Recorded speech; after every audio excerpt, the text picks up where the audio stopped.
Welcome back, everyone, to another video. Today, I wanted to just do a quick update on what's happening with Blood Antlers, and because I know I said in the last video, there has been a few changes. I just wanted to basically go through my Milano page because last week, I was having a review of Blood Antlers, the game that I've been doing I think I've done 4 devlogs on so far, and I end up deciding that I want to take it in a different direction. Obviously, I was doing the Steam page for it, and I was trying to think, like, what else do I add to the game, because it just wasn't feeling right. And I ended up deciding this isn't going anywhere. If I can't even think of like a mechanic to add to fix the game, then the core of the game is the issue, not the core of the game was the issue, basically. So over the last week or 2 weeks, I have been doing this little thing here. Can I draw? No, there's no point doing that. I've been basically revamping the game, and I've taken it in a completely different direction. I'm keeping the narrative.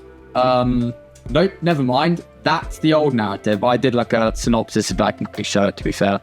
Oh, no, I can't because it's on a different tab. Well, just imagine there's a narrative there. I did a core idea for it, and I was just like, this is more of a story than a game, and I didn't feel very comfortable with that. So I'll go through the theme of what the new pivot will look like. It's the style and overall theme is it's pretty much the same, but sorry, my throat, my god. So it's still like the case of the Qatari is like the main villain, except now it's still set in Appalachia, and I still want to go for that kind of like Appalachian horror vibe aesthetic, like these misty forests, the like abandoned structures, all of this like ritualism content and the content themes, and specifically like cryptids as well, and skinwalkers and stuff like that.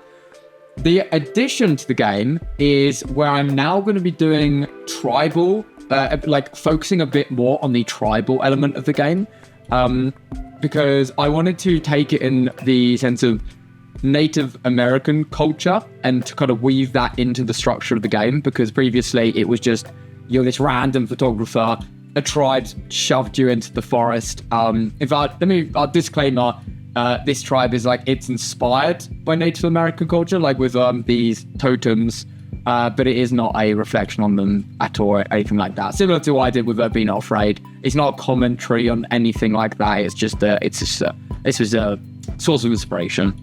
As you can see here, we've got all of the different structures I want to add into the game and implement as the good side, if you will, and the bad side. But I suppose I should explain what the direction of the new game is. So I was going through nope, that's not it. I was going through the concept of the game, and I wanted to revamp it. So I came up with 5 different concepts. We have a base defense game, a puzzle horror, a farm horror game, which is like you farm and then it comes and attacks you. You play as the Qatari was an idea as well, and then it was like just hunt the Qatari. I ended up deciding to go with the base defense game. I did ask some people about what one they thought was good, and it kind of like formed around these two as the most popular ones. The puzzle one was not popular at all, and the base defense one got a little bit here and there. But out of all 5 of these, I feel most comfortable and confident doing the base defense one, because that's what I've always wanted to do, and I have some experience from doing the dinosaur roguelike, Prime Monster, as well as the university project they're working on is it's like a top-down game, but this won't be a top-down game, just to specify. So I'll quickly go over like what the new idea is as well. You are stranded in the Appalachian forest with no way of calling for outside help. Wait a minute, I changed this. Oh, here we go. Ignore this one. We're looking at this one. I don't know if anyone has heard this game, but it's called Heroes and Castles, and I wanted to go with that style of gameplay as like the inspiration for where this game idea is coming from. It's Heroes and Castles, but it's in the Appalachian Mountains, where a mountain tribe that is like guarding the mountains from the cryptids of the Appalachian forest have to defend their base alongside you as their chief from waves of cryptids. So instead of purchasing and summoning troops during the round, which is what you do in Heroes and Castles, the player can instead create buildings that will spawn troops throughout the map. So you can't just spam one troop in one, save up, spam a bunch and easily, and then just overwhelm the other side's army. The aim is to survive each onslaught until the Qatari itself comes to attack. It'd be it's like a boss wave. And if you beat the Qatari, then you save the Appalachian Mountains from the cryptid invasion. And that's the generalized game concept. For the game loop, I came up with a few different ideas here as well. I didn't mind this one, but I think it was going along the lines of you kind of do it by yourself and it's like tower defense. This is not meant to be a tower defense game. So I've got a really simple loop now. In between rounds, you upgrade your chief, your base, and your units.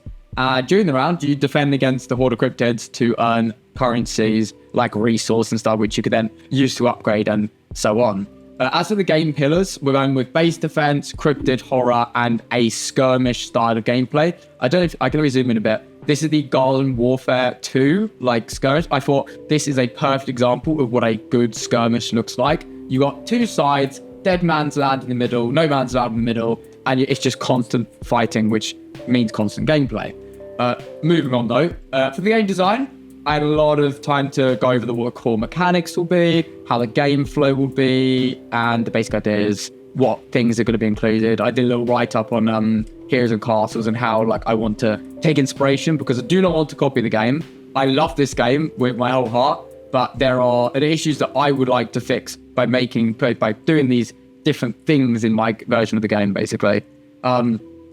Most specifically, as you can see here, this is what a general match would look like. You've got your abilities, you've got your main hero, and you've got your troops and money, and over time you earn stuff against waves of the undead.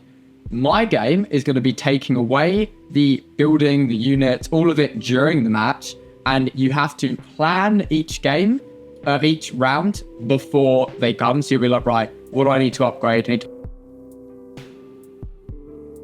to from, I believe it's Plaza Zombies. Yes. So in Plaza Zombies, you get a little preview of what enemies are coming. I'm going to be adapting this into Blood Antlers, where you would start a level, you have a set amount of resource, and you're like, okay, what do I need to upgrade? And just make this a strategic planning thing rather than just be like, oh, these ones would be cool to upgrade. I'm going to make it so you can send in a scout, which will tell you what enemies are coming. And then you can upgrade your base buildings and stuff based on that.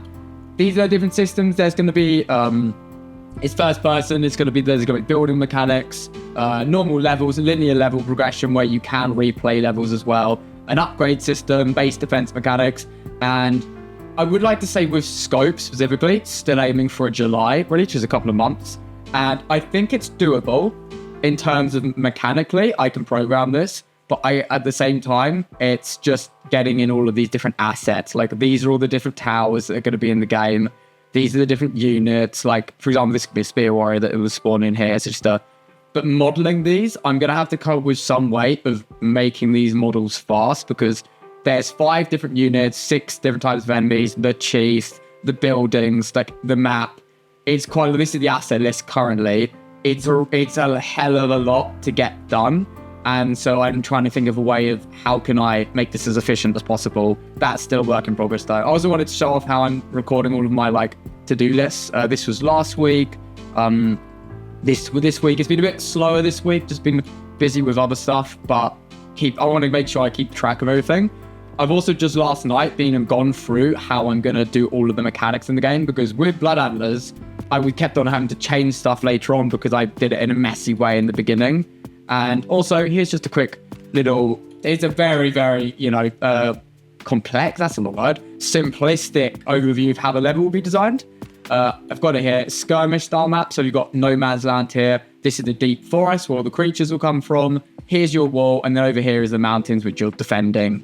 And that's just the general game loop. And I'm fairly sure that's everything I can update on for now. I will try to keep you guys updated, but I think I messed up with doing a devlog every week because I just don't think there was enough I think I was forcing myself to, come up with something new for the sake of the video rather than the sake of the game. So I'm going to be slowing down the devlog, not slowing down the videos, but definitely only updating when I have something to update.